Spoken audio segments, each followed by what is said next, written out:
onto a circular orbit around our planet. Falcon 9 has been loading propellant since the T-minus 35-minute mark.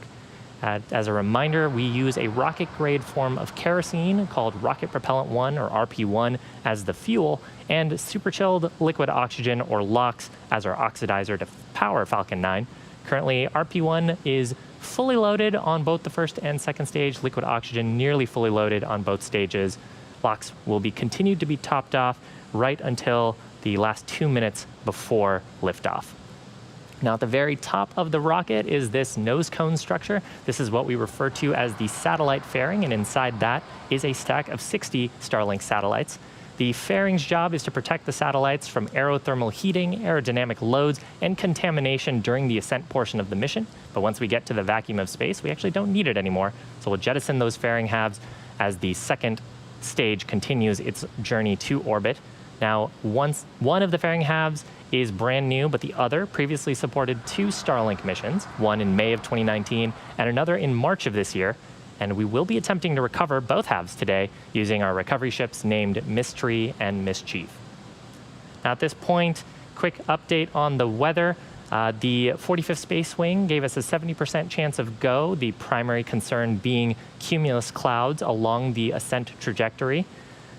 Still waiting to see if we will be go for launch at 7:29 Eastern Time, but from what I've heard, we are trending towards green for launch. Now, with that, vehicle, satellites, weather, and range looking good for an on-time launch. Weather, of course, with that watch item right until the final minutes before liftoff. Now, as many of you know, the Starlink team is well into the first phase of testing with our private beta program. During this time, the Starlink team has been collecting latency statistics and performing standard speed tests on the system. The initial results from these tests have actually been really promising, showing super low latency and download speeds in excess of 100 megabits per second. As we've mentioned previously, we are still in the beginning stages of building out our global satellite internet constellation, but the initial results do look promising, and we're looking forward to rolling out a public beta later on this year. Earlier this week, we also heard from emergency responders in Washington State who have been using Starlink for their purposes and to help bring the residents of Malden, Washington internet service as they rebuild their community following devastating wildfires that hit that area back in August. A representative from the Washington State Military Department said he's never worked any tactical satellite equipment that has been so quick to set up and anywhere near as reliable. And the way that these emergency responders deployed Starlink is actually representative of how it currently works best in remote and rural areas where internet connectivity is sometimes unavailable. As I mentioned, the network is still very much a work in progress, so if you'd like to help build it out, head on over to SpaceX.com and check out our careers page. And if you'd like to receive updates on Starlink news and service availability in your area, please go and visit us at starlink.com. Now, at this point, we are T-minus 4 minutes from liftoff. Just heard on the nets that we are go on weather. Falcon 9 is moving into the final stages of countdown. Vehicle is looking healthy. At this point, the first and second stages have nearly 1 million pounds of that rocket-grade kerosene RP1 fuel on board and liquid oxygen. And the clouds that you're seeing there around the second stage is from actually that super chilled liquid oxygen. We do periodic vents. You actually just saw one there as we continue to top up those propellant tanks until the T-minus 2 minute mark. And when that cold oxygen comes into contact with the moist Florida air, it actually causes water vapor to condense and form actual clouds around the vehicle. Now, we're expecting the first stage to finish up prop loading, so it'll close out LOX loading just under 10 seconds from now. And second stage will be shortly after at about T-minus 2 minutes.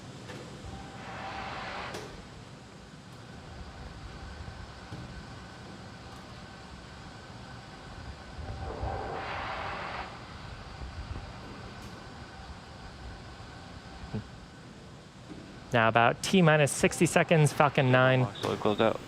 There's that call out for LOX load closeout. About T-minus 60 seconds, Falcon 9 will transition into startup. That means that the rocket's internal flight computers will have taken over the launch countdown, and they will continue to have control of the vehicle all the way through the rest of the mission. At this point as well, the Starlink payload is continuing to look healthy. no issues being tracked by the Falcon 9 team at this moment. Weather is go for launch. Range is currently green for launch. Coming up around T-minus 2 minutes, we'll hear a second call out here for stage 2 LOX load complete.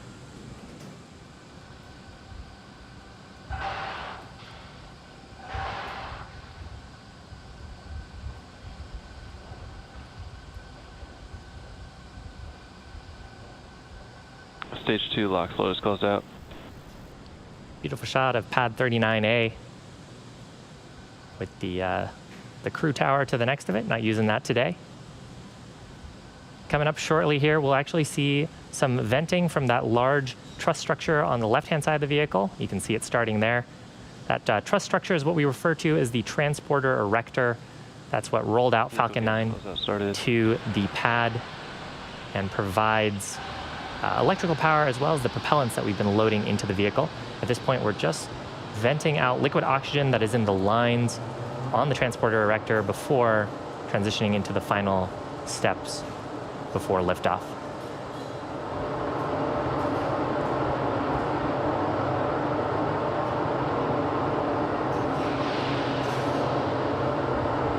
Falcon 9 is in startup. So with that call out, Falcon 9 is now on autonomous internal control. Coming up, we'll hear from the launch director, see if they will give their final go for launch. LD is go for launch. So with that, Falcon 9 teams ready to go, vehicle ready to go, weather and range ready to support. Why don't we listen in to these final 30 seconds of terminal count. T-minus 30 seconds.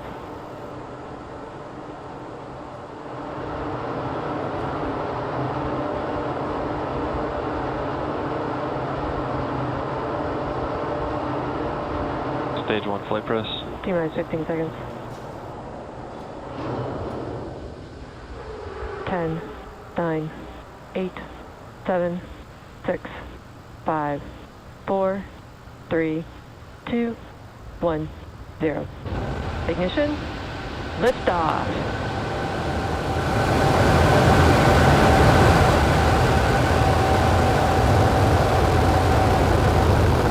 We're pitching downrange. Stage 1 propulsion is nominal.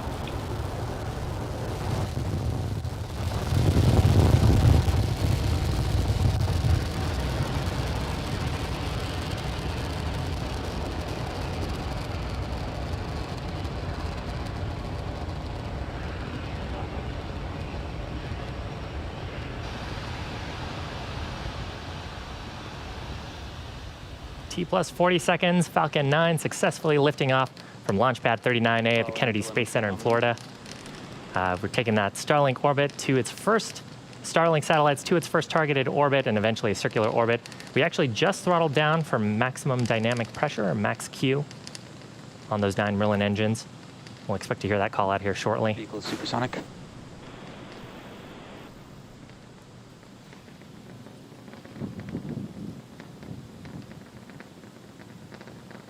Max Q.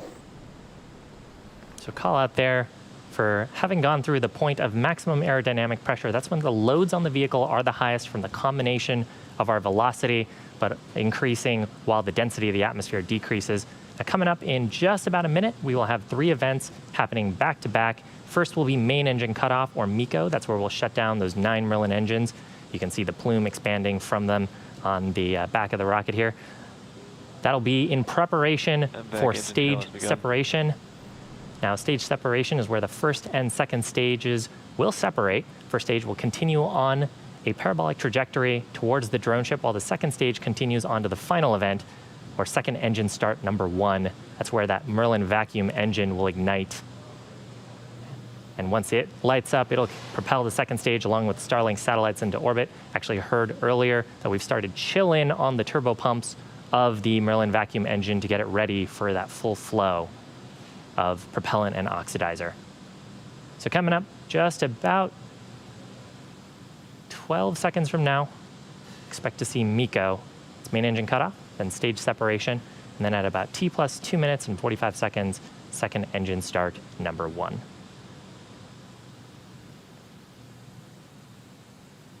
MECO. Stage separation confirmed.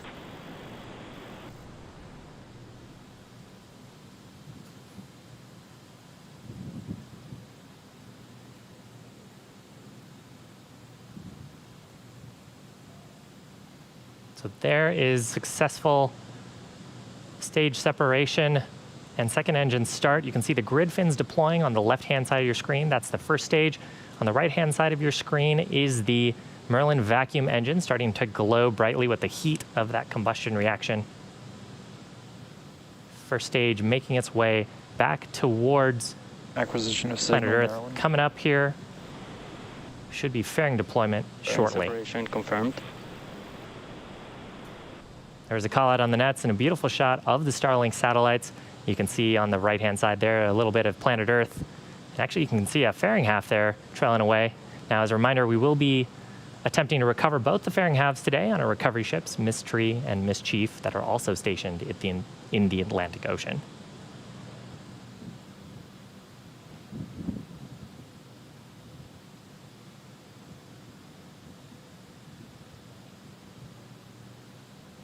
Second stage heading towards its targeted drop-off orbit. Now, while that's happening, the first stage is actually going to execute 2 burns to make its way back to Earth. You can see right now that we are actually pitching the first stage vehicle to try to get those Merlin engines facing towards the atmosphere. Signal Bermuda. Those periodic gas clouds that you see along the first stage are actually from our attitude control system.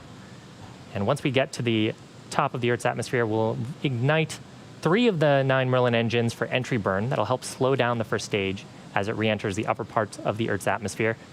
And then the second of those burns will actually happen much closer to touchdown on the drone ship. That's the landing burn, where we will ignite just a single Merlin engine at the center of the set of 9. And that'll slow down the vehicle rapidly before hopefully a soft touchdown on our drone ship. On the right-hand side of your screen, continuing to see the Merlin vacuum engine continuing to burn. This is a pretty long burn for the Merlin vacuum engine. This will be going until about T+8 minutes Second stage on and nominal 48 trajectory. seconds. Call out there from the navigation officer that the second stage is on a nominal trajectory at this point. So flying right down the middle of the bars. Cool shot from the interstage on the left-hand side of your screen. That's looking up at where the second stage previously was, looking out towards space, because those Merlin engines are pointed towards planet Earth.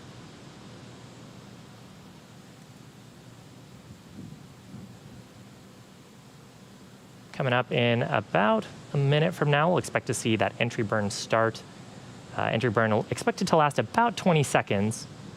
Again, that'll be 3 Merlin engines, and usually you can actually see the plume sort of creeping up the side of the rocket, since the vehicle is right now both going thousands of miles an hour.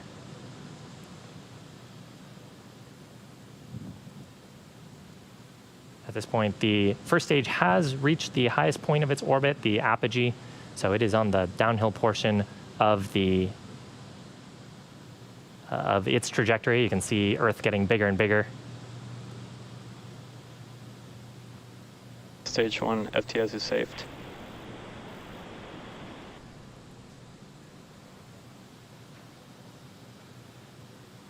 Stage 1 entry burn startup. Startup of those 3 Merlin 1D engines on the first stage. Second stage continuing to burn nominally. Expected loss of signal, Cape. Stage 1 entry burn shut down. So with that, we will continue on the first stage to apply some attitude control from those attitude control thrusters. And as the atmosphere gets thicker and thicker, the grid fins will actually start to gain most of the control authority. Second stage on nominal trajectory. And the grid fins will continue to fly Falcon 9 in, giving us aerodynamic control. Looks like we just lost the link as it re-enters there. Here's a shot of the drone ship. Again, that's 624 kilometers off the east coast of Florida, awaiting first stage for a landing attempt. Second stage continuing to look good. That glow that you see on the nozzle extension is normal. That's just from the heat of the combustion reaction radiating out to space through the nozzle. Now, part of the reason why the second stage has such a large nozzle is to try to get the most out of the propulsive gases that we're producing in the propulsion chamber. And so that allows the second stage to be a little more efficient in the vacuum of space. Coming up here, we expect to hear a call out for landing burn start. On the first stage, that'll be just a single center Merlin Stage engine. one, landing burn startup. Shortly after, we'll expect to see landing leg deploy, and then hopefully a touchdown on the drone ship. Terminal guidance. Stage one, landing leg deploy.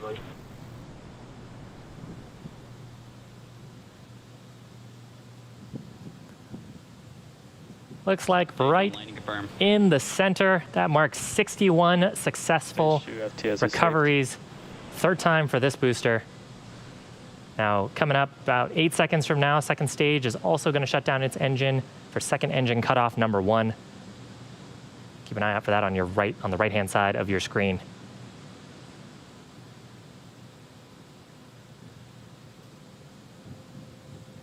Seco 1. And successful shutdown of the Merlin vacuum engine. Navigation officers will be assessing whether we have ended up in the right orbit. And most of the way up, we were right down the middle. Nominal orbit insertion. So good call out there. We're in the first of 2 planned orbits. Now, the second stage is going to coast in this orbit for about the next 30 minutes. We're actually going to take a break while it's doing that, but we'll leave you with an animation that shows exactly where the stage is in this coast phase. And we'll see you back here at T plus 42 minutes for reignition of the second stage's engine. See you back shortly.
Expected loss of signal, Bermuda.